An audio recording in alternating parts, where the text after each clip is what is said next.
కృష్ణ గారితో యాక్చువల్గా మీరు తీద్దాం అనుకున్నారు. కృష్ణ గారు నరేషన్ పెట్టుకుని ఆయన్ని ఒక సినిమా తీయండి అని మిమ్మల్ని అడిగారు. సో నరేష్ గారిని పెట్టుకుని మీరు తీశారు. తర్వాత కృష్ణ గారు చూసారు సార్, ఫస్ట్ కాపీ ఏమన్నారు సార్?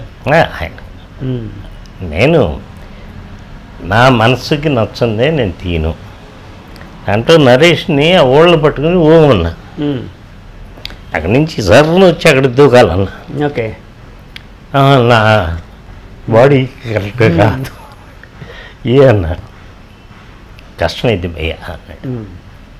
ఏముందయ్యా అని నేను సత్న వెళ్ళాక దూకేసి కాబట్టి కొంచెం సన్నగా ఉండేవాడు. అతను అన్నాడు, సన్నగా ఉన్నావు ఉండేవారండి అతను. ఆయన లావు ఉండేవాడు, కొంచెం బొద్దుగా ఉండేవాడు. సరే ఓకే. మొన్న కూడా చెప్పాడు ఒక ఫంక్షన్లో, ఈయన దుబ్బేస్తాడు ఊళ్ళ మీద మరిగెత్తమన్నాడు. ఫస్ట్ సినిమాది గుర్తుపెట్టుకొని సెకండ్ పిక్చరు థర్డ్ పిక్చర్ మళ్ళీ నరేష్తోనే తీసా. ఓకే, అదే మా వారికి వల్ల. సార్ ఇప్పుడు అది ఫ్లాప్ అయిన తర్వాత మీరేంచి భాగ్యరాజ గారి సినిమాని డబ్ చేశారు. ఆ విధంగా చాలా ప్రాఫిట్ పొందారు. సినిమాలు తీయకూడదనే ఒక డెసిషన్కి వచ్చారు. ఆ తర్వాత మళ్ళీ సినిమాలు ఎలా తీశారండి? ఆ తర్వాత నా స్నేహితుడు బంధువు ఒక ఫ్రెండ్ సినిమా ఒకటి చేయరాదా అన్నాడు. వద్దురా, నీకు తెలీదు, సినిమా తీస్తే కష్టాలు ఎక్కువ వస్తాయి. నేను చూశాను ఈ 4 years, వద్దు మనకి అన్న. ఆడు మా ఆవిడ దగ్గర కూర్చొని మా ఆవిడని వదిన అన్నయ్య బాగా చేస్తాడు, ఏదో సినిమా కామెడీ తీశాడు, హోమ్ డిపార్ట్మెంట్ రికమెండేషన్, ఆడు బంధువు అవుతాడు. అదే అండి, అవును, చేయమను అన్నాడు.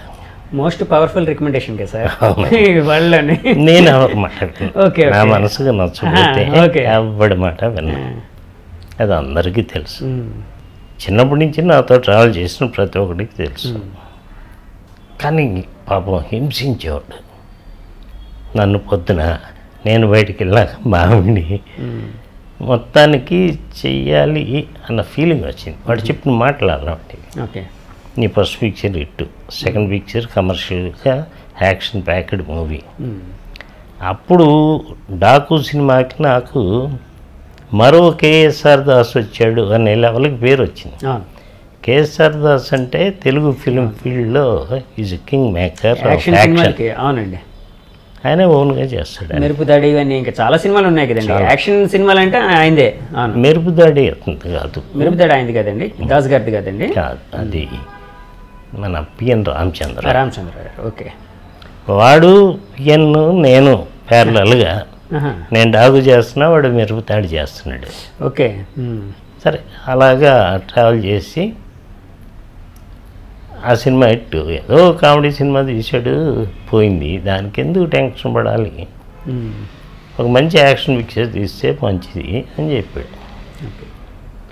కథలు లేవు. అప్పుడు గుర్తొచ్చింది,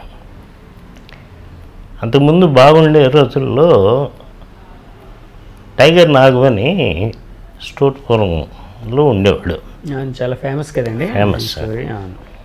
ఆ తాలూకా మనుషులు వచ్చినప్పుడు అప్పుడు చిన్న చిన్న టేప్ రికార్డర్లో చిన్న ఇవి ఉండేవి. అతనితో అసలు మీరు సింహాచలంలో దొంగతనం చేసి పలానా స్టోట్పురానికి పోలీసులు కన్నా ముందే వచ్చి ఎలా పడుకుంటారు మీళ్ళల్లో అని అడిగాను. అని దానికి జవాబు చెప్పాడు, మేము చిన్నప్పటి నుంచి యాక్స్ బ్లడ్ తాగుతాం. ఓకే, ఆ యాక్స్ బ్లడ్ తాగితే పరిగెత్తాలి మనిషి. ఈ ఎలిమెంట్ని ఇందులో కూడా ఈ మధ్య రవితేజ సినిమాలో పెట్టారు కదా సార్, క్రాక్లో పెట్టారు. క్రాక్ సినిమాలో ఆల్మోస్ట్ టైగర్ నాగ్ చిన్న ఇన్ఫ్లుయెన్స్తోనే క్యారెక్టరేషన్ చేసుకున్నారండి విలన్ది. ఓకే, గాడిద రక్తమే తాగుతూ ఉంటాడు పరిగెట్టడానికి. అది కరెక్ట్గా ట్రైన్ వస్తుంది ఇక్కడికి అనే టైంకి వీటికి పట్టేస్తారు. ట్రైన్ ట్రాక్ పక్కన హంటర్ పెట్టుకుంటారు. వాడు తాగేసి ఒక్క 2 నిమిషాలు అన్నీ వదిలేసామనుకో, ఆ బ్లడ్ అంతా గడ్డగట్టేస్తారు లోపల. ఇది అవుట్ ఇంకా. అందుకని ఆ కర్ర తీసుకుని కొడతా ఉంటారు. తాగిన వాడిని గాడిద రక్తం ఆడు ట్రైన్ కన్నా ముందు పరిగెత్తాలి. బా అలా అలవాటు చేసుకుని వాడి దెబ్బ తగలదు. ఇంకా అదే ఇంకా గాడిద బ్లడ్ తాగినాడికి దెబ్బ తగలదు. అలా ఇండస్ట్రీలో 2-3 ఉన్నారు నాకు తెలిసిన వాళ్ళే. వాళ్ళని ఎంత కొట్టు తగలదు. అలా దెబ్బలు తింటూ ఫైట్ మాస్టర్లు సార్, ఫైటర్స్ అంటే వాళ్ళు కాదు, ప్రొడ్యూసర్ ఉన్నాళ్ళే. ఎందుకు వాళ్ళ పేరు చెప్పు. అదేలేండి సార్. ఓకే. అలాగా ట్రైన్ కన్నా ముందు పరిగెత్తగల శక్తి ఈ దీంట్లోంచి వచ్చి ఉన్నాళ్ళు అది చెప్పాడు. ఆ ఒక సీన్ నేను తీయలే, ఎందుకంటే కొంచెం ఖర్చుతో కూడింది. ట్రైన్ కన్నా ముందు పరిగెత్తు అంటే ఇప్పుడున్న టెక్నిక్ కదండి, అప్పుడు లేవు కాబట్టి నేను తీయలేను. ఆ ఒక సీన్ వదిలేసాం. అదే ఇంకో రకంగా ఏదో తీసాం, స్టోటపురం దొంగలని. సో మీరు కొంత రీసెర్చ్ అనేది చేసి వాళ్ళతోని దాన్ని రికార్డెడ్గా చేసుకొని దాని నుంచి ఒక కథ చేసుకున్నారు. అంతే. ఓకే. ఆ సినిమా చాలా పెద్ద ఇష్టం సార్. స్టోటపురం దొంగలు అంటే గుర్తొచ్చింది, ఈ టైంలోనే మీకు చిరంజీవి గారికి చాలా క్లాష్ వచ్చింది అని విన్నాను. చిరంజీవి గారు మీతో చాలా క్లోజ్గా ఉండేవారు కదండి, ఆల్మోస్ట్ నువ్వు అనుకునే ఫ్రెండ్. క్లాష్ ఏం లేదండి? ఏం క్లాష్ లేదు. అంటే ఆయనది స్టోటపురం పోలీస్ స్టేషన్ అదే టైం కదండి. ఎండమూరి గారు డైరెక్టర్, కేఎస్ రామారావు ప్రొడ్యూసరు. అవును. నేను ఆ సినిమా ఆ టైటిల్ పెడతానికి కారణం ఎండమూరి వీరేంద్రనాథ్, అతనే. ఓకే. ఆయన వల్లే పెట్టా. ఎలా సార్? ఇక్కడ డైరెక్షన్ నేర్చుకుని ఇక్కడ కష్టాలు పడేవాళ్ళు 100 మంది ఉన్నారు. నువ్వు రాసుకుంటున్నావు, నీకు చాలా వాల్యూ ఉంది. రచయితగా చాలా వాల్యూ, చాలా వాల్యూ. నీ పని నువ్వు చేసుకోవడం, మా పనిలోకి ఎందుకు వచ్చావు అన్న కోపం, చిన్న కోపం, చిన్న మనసులో ఫీలింగ్. దానికి తోడు అదే టైంలో నాగార్జునతో సినిమా తీశారు, సేమ్ బ్యాక్గ్రౌండ్, టైగర్ నాగు బ్యాక్గ్రౌండ్ అండి. అంటే స్టోటపురం దొంగలు బేస్డ్. ఓకే. జరుగుతుంది అది. మా తర్వాత ఎప్పుడో రిలీజ్ అయింది. ఆగస్టు 26 ఎప్పుడో నేను స్టార్ట్ చేశాను, ఆయన ఏదో అదే మంత్లో స్టార్ట్ చేశారు. మా ఇద్దరికి ఏ విధమైన డిస్ప్యూట్స్ లేవు. ఓకే. నేను 85లో ఓడిపోయినప్పుడు చిరంజీవి గారి దగ్గరికి వెళ్ళా. ఏం ఓడిపోయినప్పుడు సార్? అదే ఓ సినిమా తీసి ఫెయిల్ అయినప్పుడు.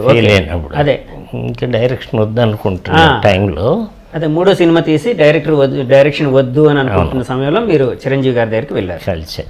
కలిస్తే సాగర్ ఫ్రాంక్గా చెప్పాలంటే నేను ఇప్పుడు చేసే పొజిషన్లో లేను. ఓకే. నేను చేస్తాను, నీకు బిజీ షెడ్యూల్, బాగా బిజీ. నేనే చెప్పానికి నువ్వు చేయలేవు అని కూడా నేనే చెప్పాను. నువ్వు అనుకునేవారు కదండి మీరు అప్పుడు. ఈ బేషిజాలు లేవు. ఇప్పటికీ ఆయన నలుగురిలో ఉన్నా నన్ను చూస్తే విష్ చేస్తారు, నేను ముందే విష్ చేస్తాను. అప్పుడు వాల్యూస్ మనుషులకి చాలా ఎక్కువ ఉండేవి. అవునండి. ఇప్పుడు లేవు. అవును. అంటే చిరంజీవి గారు మీరు కలిసి ఏమైనా సినిమాకి పనిచేశారా సార్? ఏం చేయలే. కానీ మీకోసం ఆయనకి తెలుసు, అదే ఇండస్ట్రీలో ఒక సినిమా చేసిన తర్వాత మీకు ఆల్మోస్ట్ మంచి ఇది వస్తుంది కదండి. అప్పుడు వెంకన్న బాబుతో చిరంజీవి వాళ్ళు తిరిగేవారు. వెంకన్న బాబు ఏంటంటే ఆల్మోస్ట్ ఆల్ శ్రీదేవి డేట్స్తో సహా చూసే ఒక పవర్ఫుల్ వ్యక్తి. అతను కొంచెం చెప్పుంటాడు. మరి టోటల్గా ఎందుకో మేమిద్దరం కలిసి, మేము కలుస్తానికి కారణం ఏంటంటే మాకు డీలక్స్ హోటల్ అని ఒక సెంటర్ ఉంటుంది చెన్నైలో సార్. అక్కడికి అందరం చేరుతాం. ఈ నటులు కొంచెం హైఫైడ్ పీపుల్, డీసెంట్ పీపుల్ అంతా అక్కడ వస్తారు. అంటే అరౌండ్ 1980-85లో అండి ఇది. ఓకే. ఇది ఇంకా ముందు నుంచే 80s నుంచి. ఈ ఆర్టిస్ట్ సుధాకర్ నాకు బాగా, కమెడియన్ సుధాకర్, వాళ్ళ ఫాదరు. ఇప్పుడు ఆపరేషన్ లేకుండానే మోకాళ్లకు ప్లాస్మా ట్రీట్మెంట్. మీ ఆర్థోపెటిక్ సమస్యలన్నిటికీ రోబోటిక్ టెక్నాలజీ ద్వారా తక్కువ ఖర్చుతో శాశ్వత పరిష్కారం. ఫ్రీ కన్సల్టేషన్, ప్రతి ట్రీట్మెంట్ పై 20% డిస్కౌంట్. ఈ ఆఫర్ కొద్ది రోజులు మాత్రమే. త్వరపడండి. V9 hospitals 9281465842.